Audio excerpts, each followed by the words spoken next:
Shalom, selamat bertemu hari baik, hari baru yang Tuhan tetap sediakan kepada kita untuk menikmati hidup. Nah, terutama kita bagi pelajar, hari ini kita dipertemukan lagi untuk belajar tentang firman Tuhan.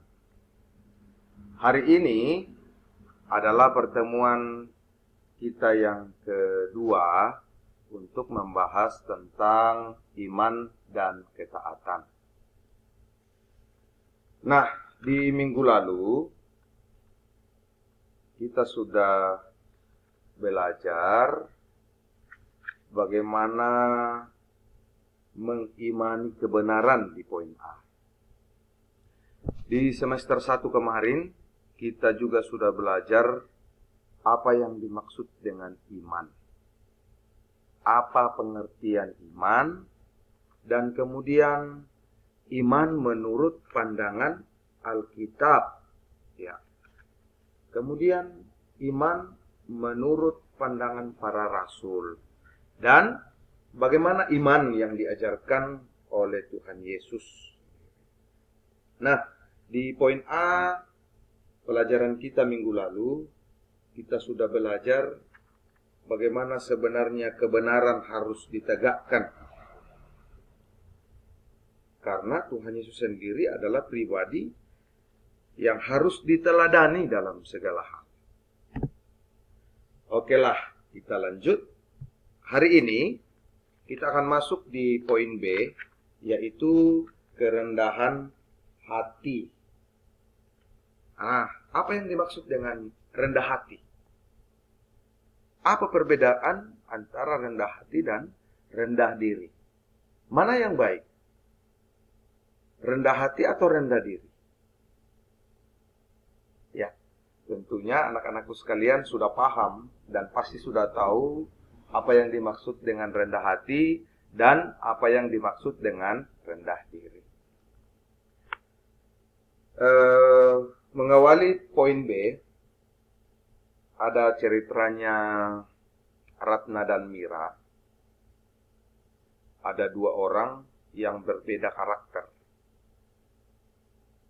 Yang satu selalu merendahkan hatinya, yang satu selalu meninggikan hati atau sombong. Ya, nanti anak-anakku baca di paragraf pertama bagaimana seorang Ratna dan seorang Mira menunjukkan sikap, satu positif dan satu negatif. Nah, dari cerita itu menggambarkan bahwa semua manusia itu mempunyai yang namanya ego dan ingin dihargai. Ya, siapa sih yang tidak ingin dihargai? Ya. Tapi ada hal-hal tertentu yang membuat orang menjadi bangga terhadap kita. Ada hal-hal tertentu yang membuat orang bisa menghargai kita. Nah, dari cerita Ratna dan Mira, kita bisa memperoleh informasi sikap mana yang harus kita teladani. Nah, keteladanan Yesus itu melebihi apapun. Ini kita sudah tahu. Ya. Jadi Yesus sebagai teladan yang sejati itu melebihi apapun. Ya. Ia tidak mempertahankan kedudukannya sebagai anak Allah, tetapi turun ke dunia dan berbaur dengan siapa saja. Ya, Yesus adalah anak Allah. Yesus tidak mempertahankan diri di samping Bapaknya, tetapi Yesus memberi diri. Ia turun ke dunia dan berbaur serta bergaul dengan orang-orang pada masanya. Nah, tentu kita tahu semua bagaimana keilahian seorang Yesus. Tetapi dia mau memberi diri, dia merendahkan hatinya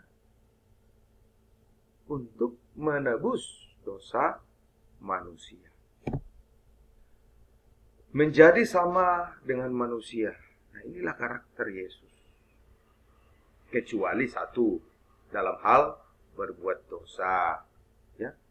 Nanti anak-anakku akan membaca kitab Filipi pasal 2 ayat 5 sampai 7.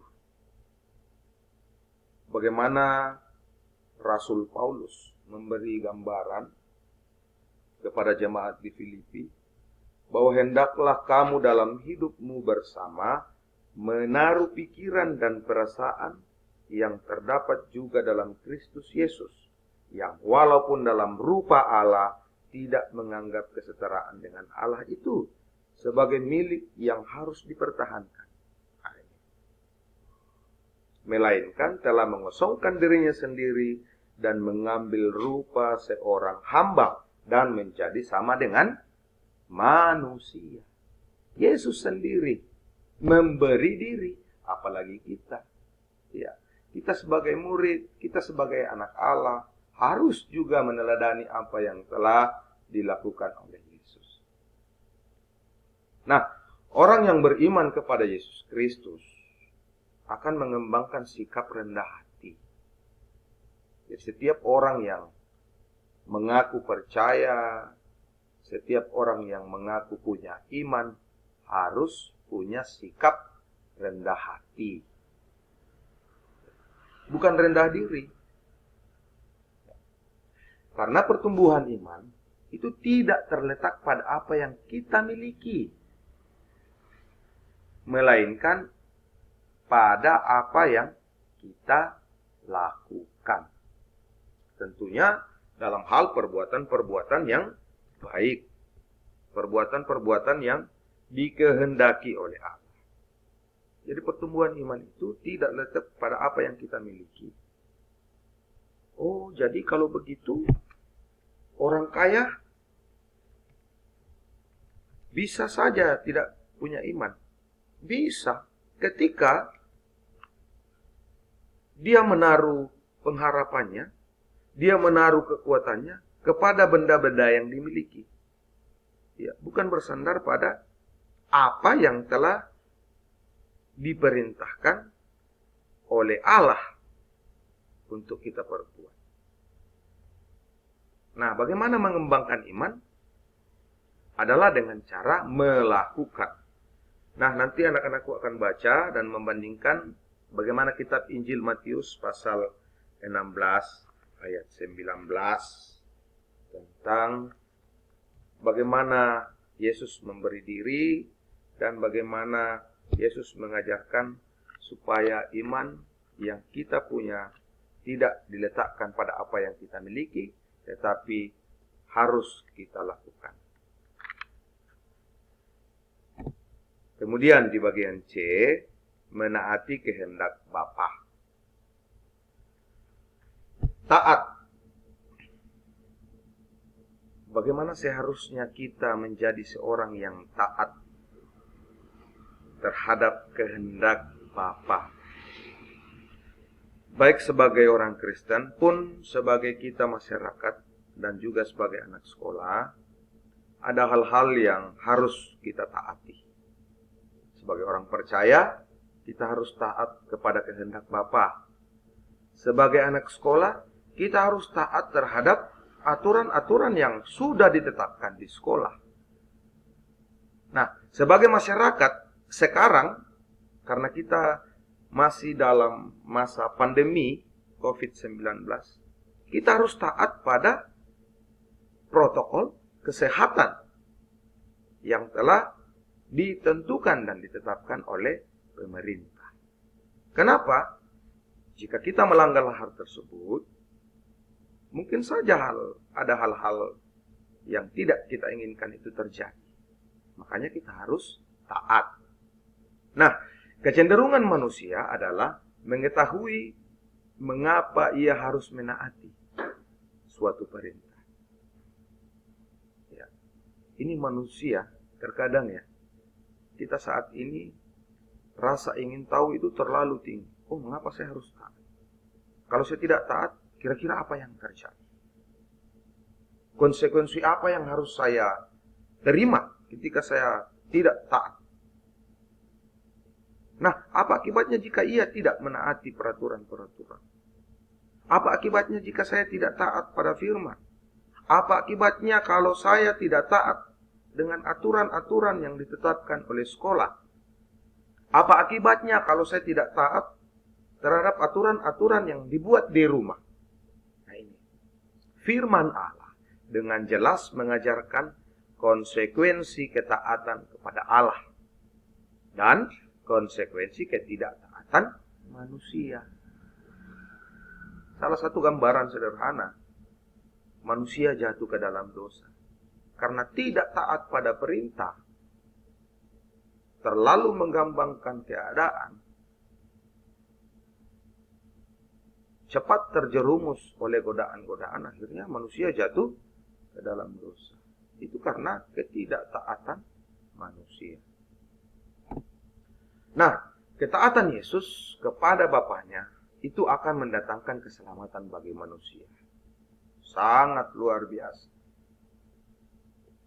Yesus yang berbuat, Yesus yang taat kepada Bapaknya untuk dan demi keselamatan manusia. Nah, meskipun ia sendirilah yang menanggung konsekuensinya dengan disalibkan di kayu salib dan kemudian mati, tetapi iman itu taat.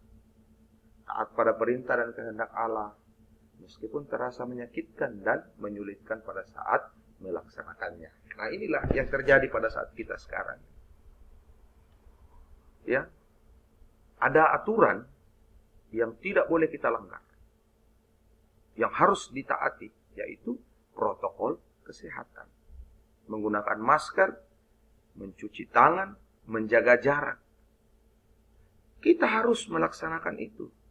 Sekalipun itu menyakitkan dan menyulitkan pada saat kita lakukan. Coba, mungkin anak-anakku sudah rasa, dan kita semua, bahkan yang ada sekarang ini, terutama kita yang ada di Kota Makassar, ini sangat sulit untuk kita lakukan. Tetapi harus dilakukan, karena sangat berbahaya jika kita melanggar aturan atau protokol kesehatan.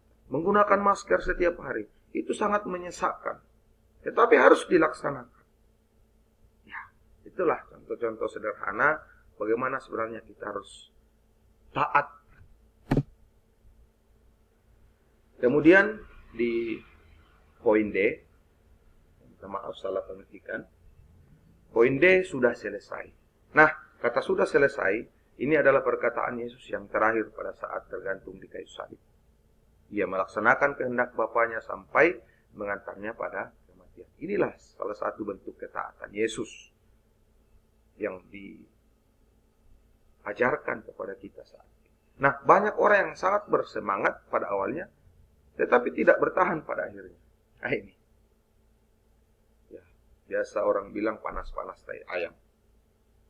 Semangat sekali pada awalnya, tetapi pada akhirnya mundur secara perlahan, mundur secara teratur. Nah, apakah demikian yang diajarkan oleh Yesus? Tentu tidak. Kalau kita sudah bersemangat untuk menaati aturan-aturan, menaati perintah, tetap bertahan pada akhir. Nah, setelah kita mempelajari dan memahami apa makna iman dan ketaatan yang diajarkan oleh Yesus, silakan anak-anak mengerjakan tugas di halaman 75 sampai halaman 76, nomor 2, 4, dan 5. Oke, anak-anakku sekalian, demikianlah pertemuan kita hari ini. Semoga apa yang kita pelajari bisa kita mengerti dengan baik. Sampai jumpa pembelajaran berikutnya. Tuhan Yesus memberkati. Shalom.